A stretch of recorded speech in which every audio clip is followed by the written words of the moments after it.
नमस्कार। BSc final के सभी विद्यार्थियों का फिजिकल केमिस्ट्री की ई क्लास में स्वागत है।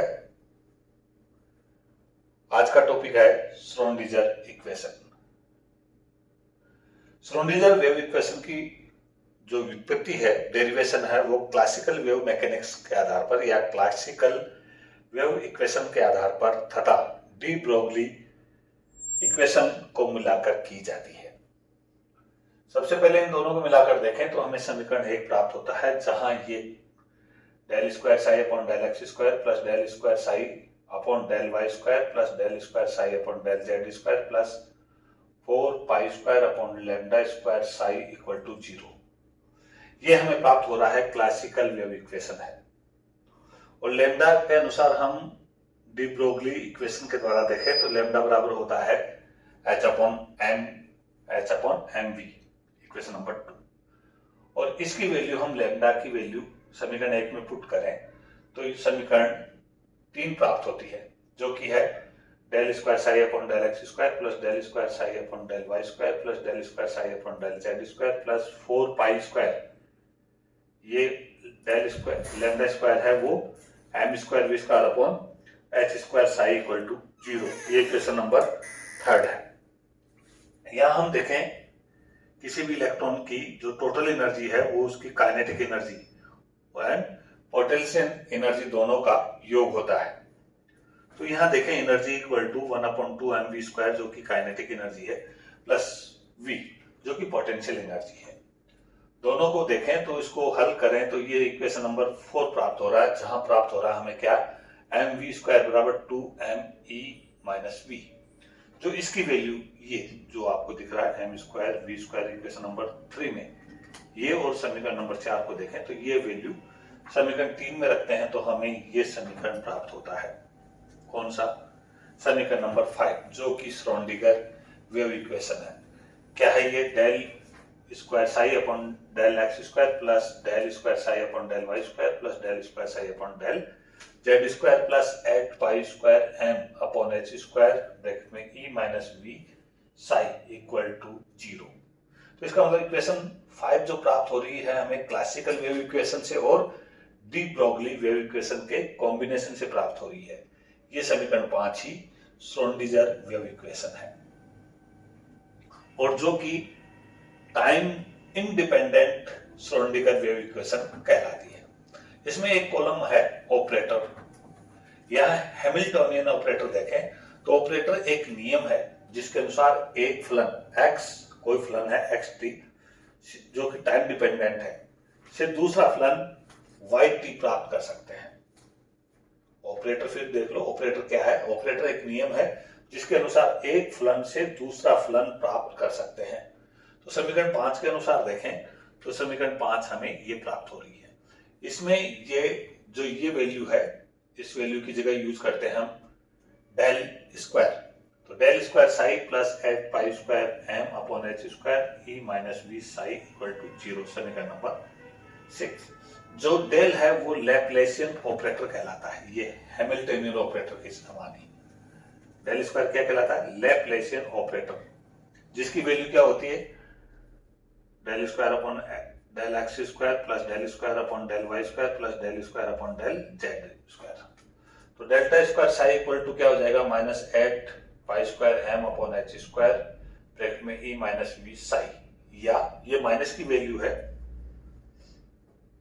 इसमें से हम इस वैल्यू को इधर कन्वर्ट करें तो एच स्क्वायर ऊपर होगा और 8 पाई स्क्वायर एम नीचे हो जाएगा, और इक्वेशन नंबर ये प्राप्त होगी।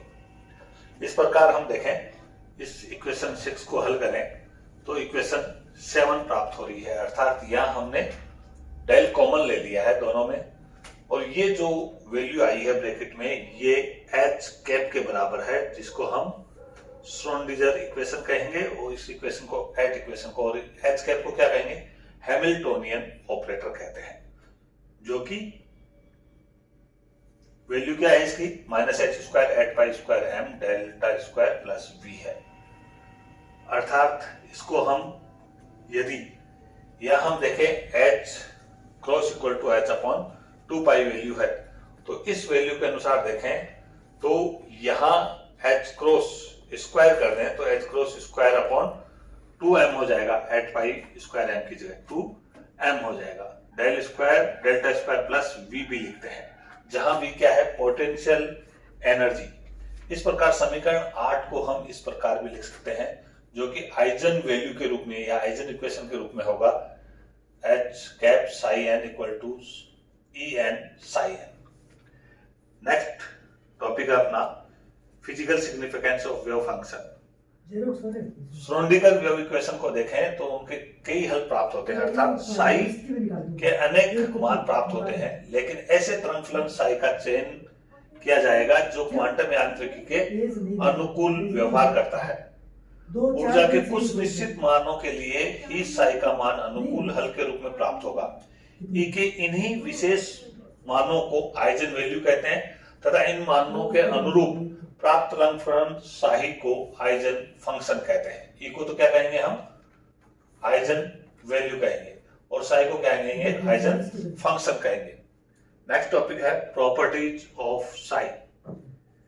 सबसे पहले प्रॉपर्टीज है कि साई सतत होना चाहिए, साई मस्ट बी कंटिन्यूअस, क्योंकि ऐसी स्थिति में ही तरंग समीकरण के उचित हलों को चुनने में सहायता मिलती है।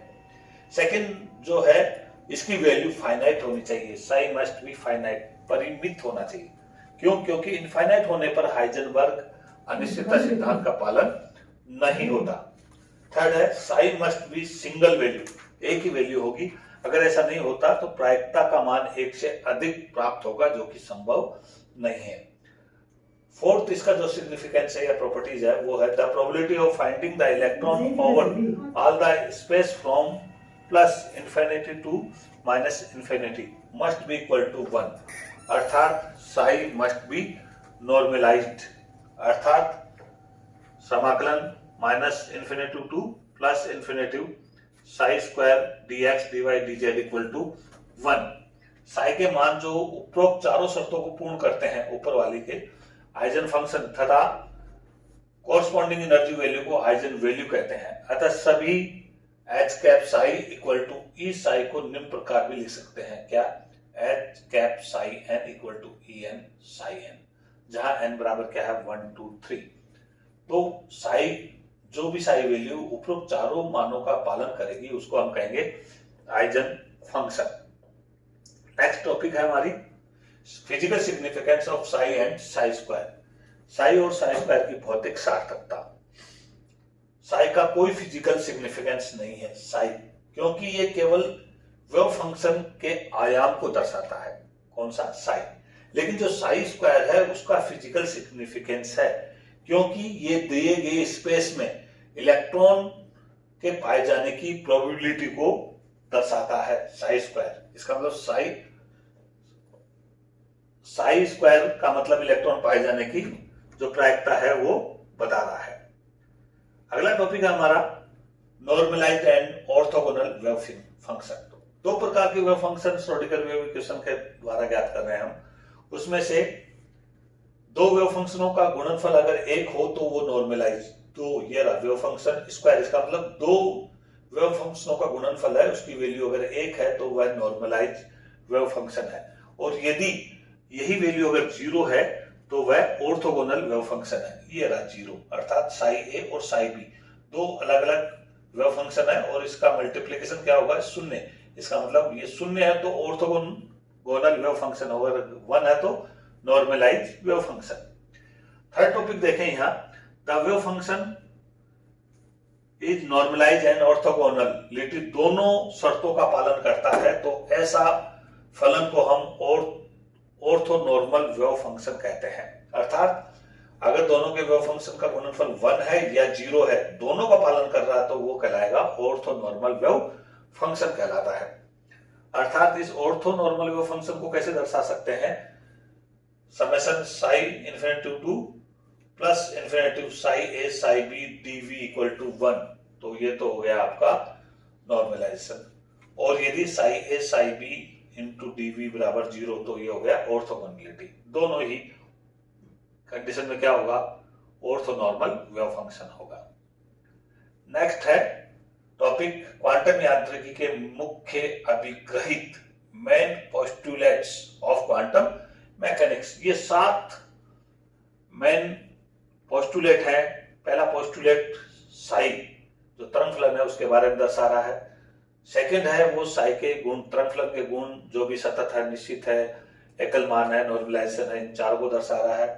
थर्ड जो पोस्टुलेट है वो हर्मिटियन ऑपरेटर को दर्शा रहा है। फोर्थ इसकी आइजन वैल्यू एआई को दर्शा रहा है। फिफ्थ इसके एवरेज वैल्यू को दर्शा रहा है। सिक्स्थ जो इसका पोस्टुलेट है वो संगत संकारक को दर्शा रहा है। सेवंथ है वो इसके श्रोडिंगर वेव इक्वेशन की समय आश्रित वेव फंक्शन को दर्शा रहा है। इस प्रकार सबसे पहले हम पहला लें तो इसका जो क्वांटम मैकेनिक्स का फर्स्ट पोस्टुलेट है वो ये है कि किसी भी तरंग की अवस्था की व्याख्या निर्देशांकों तथा समय के फलन साई द्वारा की जा सकती है, अर्थात साई एक्स टी। टी क्या है? समय का फलन। एक्स क्या है? निर्देशांक का फलन। इस फलन को अवस्था फलन या तरंग फलन कहते हैं। सेकंड पोस्टुलेट है वो क्या दर्शा रहा है कि इसके गुण दर्शा रहा है किसका? तरंग फलन का। तरंग फलन साई एक्स टी। इसका प्रथम जो व्युत्पन्न है वो तो है del psi x t upon del x, और द्वितीय फलन क्या हो जाएगा? Psi square del square psi x t upon del x square. X के सभी मानों के लिए कंटिन्यूअस, सतत, फाइनाइट एंड सिंगल वैल्यू होनी चाहिए, अर्थात नॉर्मलाइज्ड होना चाहिए। और नॉर्मलाइज्ड कब होगा? ये कंडीशन होगी, अर्थात summation minus infinity to plus infinity psi star x t into psi x t d x equal to 1, अर्थात 2 अलग अलग तरंग फलनों का गुणनफल क्या हो रहा है यहाँ? 1। इसलिए ये नॉर्मलाइज्ड इक्वेशन है। और ये दोनों एक दूसरे के कॉन्जुगेट या कॉम्प्लेक्स कॉन्जुगेट है। थर्ड पोस्टुलेट क्या है? कोई भी प्रक्षण योग्य, ज्ञात करने योग्य प्रत्येक भौतिक राशि के लिए एक रेखीय हर्मिटियन संकारक होता है, जिसको हम ए कैप द्वारा दर्शा रहे हैं। और ए कैप हर्मिटियन संकारक तभी होगा जब इस शर्त का पालन होगा। इस शर्त में क्या है? Summation Sai i star bracket में ए कैप साई जे, आई और जे अलग अलग निर्देशांक है, d x equal to summation psi j, i की जगह जे पहले आ गया, A cap psi i star d x. तो साई आई व साई जे क्वांटम तरंग की भौतिक अवस्थाओं को प्रदर्शित करने वाला तरंग फलन है। फोर्थ पोस्टुलेट देखें तो ऑपरेटर इक्वेशन में प्रक्षण योग्य ए के लिए अलाउड वैल्यू आइजन वैल्यू ए आई होती है। अलाउड वैल्यू क्या होती है? जो आइजन वैल्यू है वो ए आई होती है। ये रहा A cap psi i equal to a i psi i, जहां आइजन वैल्यू इक्वेशन कहला रही है। ये a i eigen value equation कहला रही है। फिफ्थ है जो पोस्टुलेट है वो किसी भी प्रक्षण योग्य ए जो है ऑपरेटर है के संगत ऑपरेटर ए कैप के लिए एवरेज वैल्यू है वो इस समीकरण के द्वारा ज्ञात की जाती है। ये जहां एक्स कोऑर्डिनेट के लिए एवरेज वैल्यू क्या हो जाएगी? एक्स ए की जगह एक्स आएगा और सेम वैल्यू वो की वो। अतः यहां हम देखें ए बार बराबर क्या हो जाएगी? ये अपॉन ये, क्या? Summation psi star A psi dt upon summation psi star into psi star dt। इस प्रकार देखें 6 पोस्टुलेट को तो क्वांटम यांत्रिकी में प्रत्येक मापन योग्य गति के चर जैसे वेग है, रेखीय संवेग है, स्थिति है, कोणीय संवेग है, ऊर्जा है, ये सारे गति के चर है के लिए क्वांटम यांत्रिकी में संगत संकारक दे रखे हैं। जब से पहले स्थिति को देखें तो यहाँ क्लासिकल वैल्यू में हमने x दे रखा है, लेकिन यहाँ क्वांटम मैकेनिक्स ऑपरेटर में x कैप दे रखा है, ऑपरेटर यहाँ क्या है? x है। इसी प्रकार कोणीय संवेग x कोऑर्डिनेट के अनुसार px दे तो इसकी जो क्वांटम मैकेनिक्स ऑपरेटर को दर्शाएंगे वो px कैप के दर्शाएंगे और इसकी वैल्यू होगी -i h cross del upon del x। जो पोजीशन है उसको वर्ग को हम दर्शा देंगे x स्क्वायर, तो ऑपरेटर के रूप में x स्क्वायर कैप, ऑपरेटर क्या होगा यहाँ? x square. इसी प्रकार संवेग का स्क्वायर देखें px स्क्वायर, तो यहाँ px स्क्वायर कैप और इसके वैल्यू ये एच क्रॉस स्क्वायर ही होगा, del square upon del x square, यहाँ आई नहीं होगा, ध्यान रखना।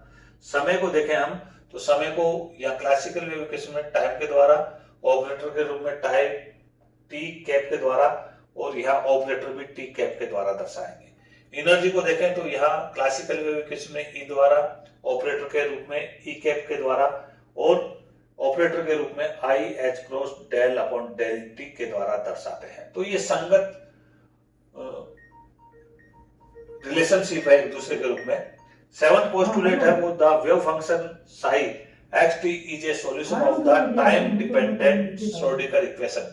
Time dependent Schrodinger wave equation को हम दर्शा रहे हैं साई एक्स टी। एक्स तो क्या आ गया कोऑर्डिनेट और टी क्या आ गया टाइम। इसके लिए जो इक्वेशन होगा वो होगा h cap psi x t equal to i h cross del psi x t upon del t, जहां एच कैप क्या है Hamiltonian operator of the system. आज की क्लास में इतना ही, धन्यवाद। इसकी आपको पीडीएफ भी उपलब्ध करवाई जा चुकी है। जो भी आपको पर्सनल प्रॉब्लम है वो मेरे पर्सनल व्हाट्सएप नंबर पे कर सकते हैं कांटेक्ट। Thank you. साइन कर दो फिर लगा